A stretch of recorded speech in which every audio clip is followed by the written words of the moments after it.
મને ખૂબ જ આનંદ અને અનોખો સુખ અનુભવાઈ રહ્યો હતો કે અચાનક મારી નજર ચાદર પર લોહીના ડાઘ પર પડી. હવે મારા હાથ અને પગ ફૂલી ગયા હતા. મેં પૂછ્યું, શું થયું? તું કેવી રીતે મહેસૂસ કરી રહી છે? મેં પૂછ્યું છે. મારો પરિવાર સિદ્ધાર્થ 2 વર્ષ નગરમાં રહે છે. મારી ભાભી સીમાના ભાઈ રોહનના લગ્ન હતા અને અમારા આખા પરિવારને તેમાં ભાગ લેવાનો હતો.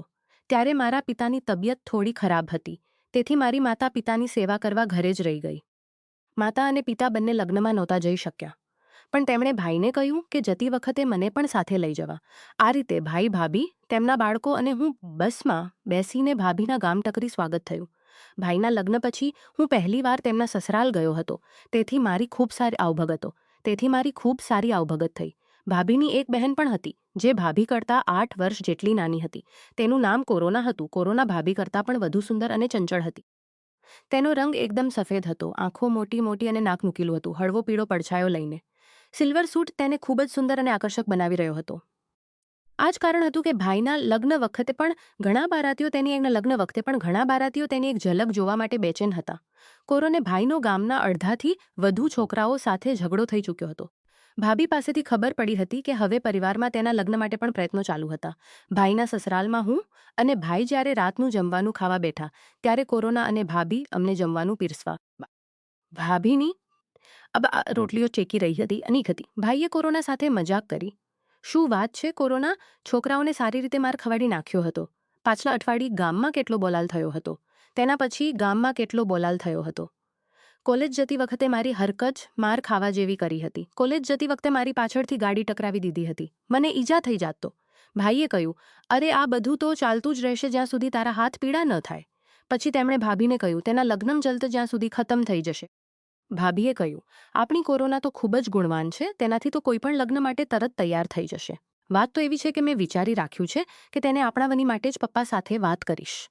પછી મારી તરફ જોઈને ભાભીએ હસીને કહ્યું, શું વની, તારા ઘરે લઈ જઈશ. કોરોના તરફ જોઈને હું હસ્યો અને માથું નીચું કરી લીધું. કોરોના પણ શરમાઈ ગઈ, પણ મને લાગ્યું કે હવે તે મારી વધુ કાળજી રાખવા લાગી છે. હું સાચું કહું તો મનમાં કોરોનાને પસંદ કરવા લાગ્યો હતો. હવે ભાભીએ તેની સાથે મારા લગ્નની વાત કાઢી તો જાણે મને સ્વર્ગ જ આપી દીધું હતું. બીજા દિવસે સવારે કોરોનાને પોતાના બુઆ પાસે દાવત આપવા જવાનું હતું. ત્યારે તેણે કહ્યું, આટલું દૂર હું પગે નહીં જાઉં, મને સ્કૂટી જોઈએ છે. કોરોના સ્કૂટી યોગ્ય રીતે ચલાવી શકતી ન હતી, તેથી તેના પિતા અને ભાઈ તેને સ્કૂટી ન ચલાવવા થઈ જાય.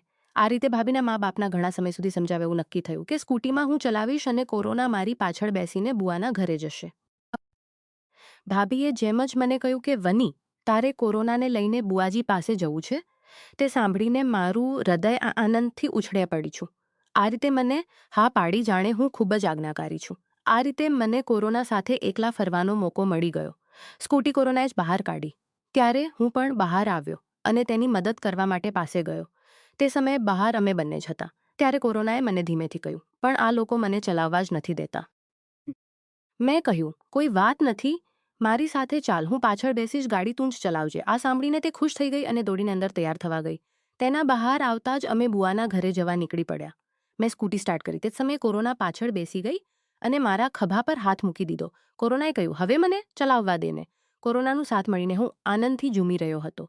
મેં કિનારે ગાડી રોકી અને આનંદથી ઝૂમી રહ્યો હતો. મને બધાએ તને ગાડી ચલાવવા દેવા માટે મના કરી છે, પણ છતાં હું તને ગાડી ચલાવવા દઉં છું, તો બદલામાં મને શું મળશે?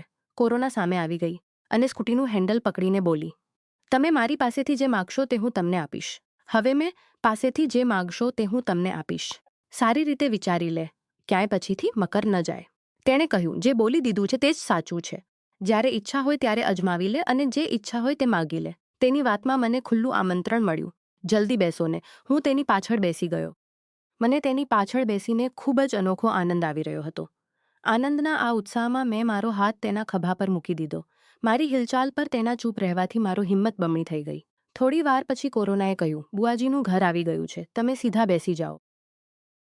મેં તરત જ પોતાની સીટના છેડે ખસી ગયો અને તેને પૂછ્યું, તેમનું ઘર ક્યાં છે? છેલ્લું વાળું ઘર તેમનું જ છે. મેં બોલ્યો, ગાડી રોકો કોરોના.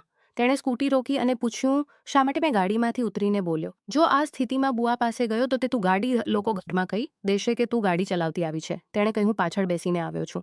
મેં બોલ્યો, ના, આટલું જલ્દી ઠીક નથી. આવી રીતે મારા તેમના ઘરે જવાથી તારા માટે પણ ઠીક નહીં રહે. તું ચાલ, હું આવું છું. કોરોનાએ કહ્યું, ઠીક છે પણ જલ્દી આવજે. મેં તેને આ કહીને ખાલી મેદાન તરફ વધ્યો અને ત્યાં એકાંત જગ્યાએ જઈને કપડાં ઠીક કરીને કોરોનાના બુઆના ઘર તરફ વધી ચાલ્યો. અમે લોકો અહીં લગભગ અડધો કલાક રહ્યા. પછી બુઆજી અમને બહાર સુધી છોડવા આવી. બુઆના ઘરથી આગળ જેમ જ ગાડી વળી. કોરોનાએ કહ્યું, હવે મને આપો ને હું ચલાવું. મેં કહ્યું, એક વાત કહું માનશે? તેણે સામે આવીને કહ્યું, ગાડી ચલાવવાથી રોકવાની વાત હશે તો નહીં માનું, બાકી વાત માનીશ. મેં બોલ્યો, તું મારી વાત માની જશે એ આશાથી બોલી રહ્યો છું. પણ વાત ગમે નહીં તો મને બોલજે, ઘરમાં કોઈને પણ ન બોલવી. હું સમજુ છું કે લગ્ન પહેલાં કોઈ પણ છોકરી કોઈ છોકરા સાથે એકલામાં નથી મળતી. પણ વિનંતી કરું છું કે મને એક વાર તારી સાથે મળવું છે. મેં તેના ચહેરાની ચમક જોઈ તો ખુશ થયો અને બોલ્યો, મારું આ કામ જો તે આજે કરી દીધું તો હું તારો આ અહેસાન ક્યારેય નહીં ભૂલું.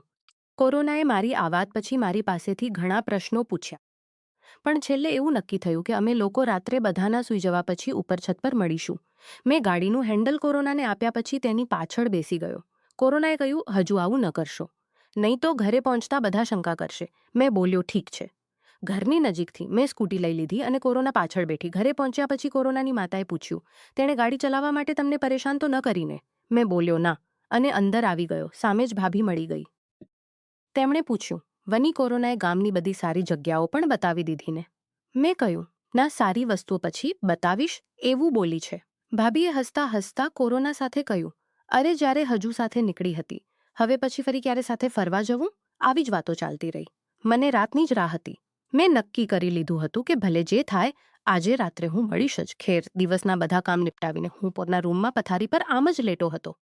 રાતે લગભગ 10 વાગ્યે અચાનક મારા રૂમની બારી પર થપકી પડી અને સીડીથી કોઈના છત પર જવાની અવાજ સંભળાયો. હું પણ જલ્દી ઉપર વધ્યો. ઉપર કોરોના જ આવી હતી.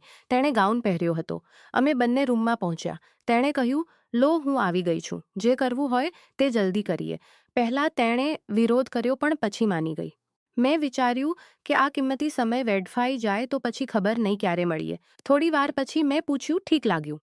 ત્યારે જ અમારા કાનમાં ગાય બળદના રંભાટ અને તેમના ગળામાં બાંધેલી ઘંટડીના વાગવાની અવાજ સંભળાઈ. આ સાંભળીને કોરોના પથારી પરથી ને ઉતરતા બોલી, સવાર થઈ ગઈ છે. મેં પથારીની નજીક જ રાખેલી ઘડી પર નજર નાખી તો સવારના 6 વાગી રહ્યા હતા. મેં કોરોના સાથે કહ્યું, થોડી વાર બીજી. તેણે કોરોના સાથે કહ્યું, ના, હવે નહીં. મમ્મી પપ્પા ઉઠી ગયા હશે, મને તરત નીચે જવું પડશે. તમે પણ જલ્દી ચલો, નહીં તો દીદી તમને પ્રશ્નો પૂછીને પરેશાન કરી દેશે. કોરોના ઝડપથી દરવાજા તરફ વધી, તમને બહાર નીકળીને ઝાંખી કરી અને આગળ વધી ગઈ. હવે મને તેની સીડીઓથી નીચે ઉતરવાનો અનુભવ થઈ રહ્યો હતો. ત્યારે જ મને ચાદર પર લોહીનું ડાઘ દેખાયું. હવે મારા હાથ પગ ફૂલી ગયા હતા. વિચારીને આખા રૂમમાં નજર ફેરવી. જો ભાભીએ આ જોઈ લીધું તો ખૂબ ખોટું થઈ જશે. ત્યારે જ મને ત્યાં એક દોરડા પર લટકતા ઘણા કપડાં દેખાયા. તે બધા કપડાંને સમેટીને મેં પથારી પર જ ગદ્દા પર લાવીને રાખી દીધા. હવે મેં આખા રૂમમાં નજર ફેરવી. અહીં બધું ઠીક પામીને હું નીચે પોતાના રૂમમાં જવા માટે વધ્યો. પથારીમાં લેટતા જ અલ્લાહનો શુકર અદા કર્યો. આ વાત ઘરમાં કોઈને ખબર ન પડી. થોડી જ વારમાં મને ઊંઘ આવી ગઈ. સવારે ભાભીના જગાડવાથી મારી ઊંઘ ખુલી. તેમણે કહ્યું, શું વાત છે વની? આટલી તગડી ઊંઘ તો તમને પોતાના ઘરમાં પણ નથી આવતી. શું વાત છે? ક્યાં ઉઠીને પૂછનો કોટો પૂરો કરી રહ્યા છો? 10 વાગ્યા છે. મેં હડબડાટમાં બોલ્યો, અરે વાહ ભાભી, અહીં તો વખતનો પત્તો જ નથી ચાલતો. ભાભીએ હસતા હસતા કહ્યું, હા, આ પણ ઠીક છે. ચાલો, તમે જલ્દી તૈયાર થઈ જાઓ, આજથી લગ્નના પ્રોગ્રામ હશે ને. ભાભી ચાલી ગઈ. હવે હું પણ રૂમમાંથી બહાર આવ્યો અને બાથરૂમમાં ગયો. લગભગ અડધા કલાકમાં હું તૈયાર થયો. હું પોતાના રૂમમાં જ નાસ્તાની રાહ જોવાને બધી ગયો. કોરોનાને જોવાની ઈચ્છાથી રસોડી તરફ જ વધી ગયો. ત્યાં મને ખબર પડી કે રોહનના લગ્નને કારણે આજથી ઘર મગાવ્યા છે. મને અહીં કોરોના દેખાય નહીં. રસોડીની બહારનું બનાવવા માટે રસોઈયા લગાવ્યા છે. મને અહીં કોરોકો દેખાય નહીં. રસોઈની બહાર આંગણામાં જ ભાઈ અને ભાભીના પિતા પણ સૂઈ ગયો. મેં બોલ્યો, હા ભાભી, મને ન જગાડે તો પત્તો જ નથી લાગતો કે આટલો વખત થઈ ગયો છે. ત્યાં સુધીમાં ભાભી પણ આવી ગઈ. તેમણે કહ્યું, રોહન તો જઈ નહીં શકે, તેમને અહીં મંડપમાં રહેવું પડશે, તમે ચાલો ને. ભાઈએ બોલ્યા, ઠીક છે, વની પણ જઈ શકે છે. હજુ ગઈકાલે જ તેણે ગામ ફર્યું છે. ભાઈને ભાભીએ બોલ્યું, હા, તમે બેસી રહો, વની જ લઈ જશે. પછી મારી તરફ આવતા બોલી, વની, કાલે તમે બુઆજી પાસે ગયા હતા ને? તેનાથી એક ગલી પહેલાં વળવું છે. ત્યાં એક ડૉક્ટર બેસે જ, તેની પાસે જ જવું છે. મેં બોલ્યો, ઠીક છે, ચાલો. ભાભીએ કહ્યું, અરે મને નહીં, કોરોનાને લઈ જવું છે. હવે મારા માથામાં ચક્કર આવવાની વારી હતી. મેં બોલ્યો, તેને શું થયું? કાલ સુધી તો સારી હતી, આજે અચાનક ડૉક્ટરનો ચક્કર કેમ? મારા મનમાં તેના વિશે ઘણા પ્રકારના વિચારો આવી રહ્યા હતા. ભાભીએ ફેરવવા લઈ ગયા હતા ને જાણે શું કર્યું કે તેની તબિયત જ બગડી ગઈ છે. મેં બોલ્યો, અરે મેં શું કર્યું? જો ઈચ્છા હોય તો કોરોના પાસેથી પૂછી લેજો. ભાભી મારી હાલત જોઈને જોરથી હસવા લાગી. મેં બોલ્યો, લગ્નનું ઘર છે ભાભી, તમે મારા વિશે આવી વાતો ઉડાડી નહીં કરે, મારી પાસે રહીશ કુંવારો જ. ભાભીએ કહ્યું, વની તમે ચિંતા ન કરશો, તમારા લગ્ન કરાવવાની જવાબદારી મારી છે. હવે ફટાફટ કોરોનાને લઈને ડોક્ટર પાસે જાઓ. કોરોનાને લઈ જવા માટે ડોક્ટર પાસે જાઓ. કોરોનાને જવા માટે મને બાઇક આપવામાં આવી. મેં બાઇક લઈને મેઇન ગેટ સામે જ ઊભો થઈ ગયો. ત્યારે જ ભાભી કોરાટમાં ચાલી રહી હતી. ચહેરો તાજો હતો પણ ખૂબ થાકી ગયેલી લાગતી હતી. ભાભીએ કહ્યું, તમે તેને લઈને ચાલો, હું પણ પગે આવી રહી છું. મેં બોલ્યો, શું ભાભી, તમે પણ કરી નાખીને પરાઈઓ જેવી વાત. ડૉક્ટરને શું બોલવું છે મને કહી દેજો. હું તેમનો ડૉક્ટર પાસેથી પૂરો ચેકઅપ કરાવીને લાવું છું. હવે કોરોના પણ બોલી, તમે ઘરના કામ જુઓ દીદી, હું ડૉક્ટરને કહી દઉં છું. ભાભીએ કહ્યું, ઠીક છે જાઓ. પછી મેં ગાડીને આગળ વધારવા સાથે જ કોરોના સાથે પૂછ્યું, શું થયું?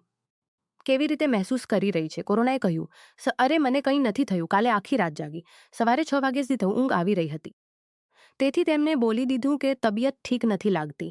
આ કારણથી જ હજુ સુધી આરામ કરવા મળ્યો છે. મેં બોલ્યો, તે તો ઠીક છે પણ ડૉક્ટરને શું કહીશું?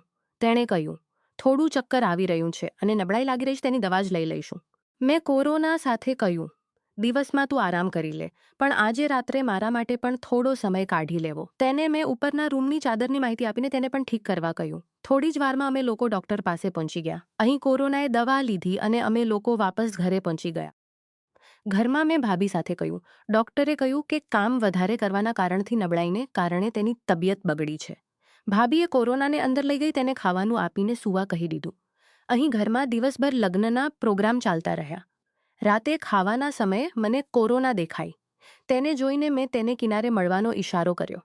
કોરોના મળી ત્યારે મેં કહ્યું, ચાલો ઉપર. તેણે કહ્યું, ના, બધા મહેમાન લોકો ઘરમાં રહેશે ને, પણ તમે ચિંતા ન કરો, હું તમારા રૂમમાં આવી જઈશ. સાચું કહું તો આજે ઘરમાં મહેમાન ઘણા આવી ગયા હતા. ખેર, રાતે સૂવા માટે હું પોતાના નીચેના રૂમમાં ગયો કે ત્યારે જ કોરોના અને ભાભીની અવાજ સંભળાઈ. ભાભી બોલી રહી હતી, હા, અહીં જ દરવાજાની પાસે તો સૂઈ જા, વની પણ અહીં સૂયા છે, અહીં કોઈ તને જગાડવા પણ નહીં આવે, તારી ઊંઘ પણ પૂરી થઈ જશે. આ રીતે મારા રૂમની બહાર જ કોરોનાનું પથારી લગાવી દેવામાં આવ્યું હતું. અહીં ભાભીએ કોરોનાને સુવાડીને ચાલી ગઈ. હવે હું પોતાના પથારીમાંથી ઉઠ્યો અને કોરોના પાસે ગયો. હવે કોરોના પણ તૈયાર હતો. ત્યારે જ કોઈના આવવાની આહટ સંભળાઈ. તે પછી હું પોતાના પથારી પર આવી ગઈ. રાતે જ હું પોતાના પથારી પર આવી ગઈ, તેથી તે મારા પથારી પર આવી ગઈ. અહીં વાતો કરતાં કરતાં ઘણી રાત થઈ ગઈ. અહીં વાતો કરતાં કરતાં ઘણી પર ચાલી ગઈ અને બંનેએ કાલે ફરી મળવાની વાત કહીને સૂઈ ગયા. બીજા દિવસે ઘરમાં મહેમાનોની સંખ્યા પણ વધી ગઈ હતી. આ કારણથી ઘરમાં મહેમાનોની સંખ્યા પણ વધી ગઈ હતી. આ કારણથી અમને મોકો ન મળ્યો અને લગ્નના બીજા દિવસે જ અમને ઘર પાછા ફરવું પડ્યું. તેણે કહ્યું, જલ્દી જ. લગભગ 3 મહિના પછી જ કહ્યું. મને તેની વાત સાચી લાગી. રાતે ખાવાની ટેબલ પર અમે બધા બેઠા હતા.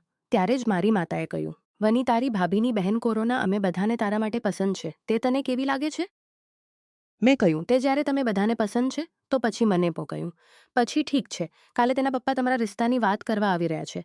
બીજા દિવસે ભાભીના પિતા અને તેના ભાઈ આવી રહ્યા છે. બીજા દિવસે ભાભીના પિતા અને તેના ભાઈ અને ભાભી આવ્યા. તેના ભાઈએ ભાભીને લગ્ન પછી મારા ઘરે જમવા બોલાવ્યા હતા. સાથે તેના પપ્પા કોરોનાના લગ્ન મારા સાથે નક્કી કરવા આવ્યા હતા.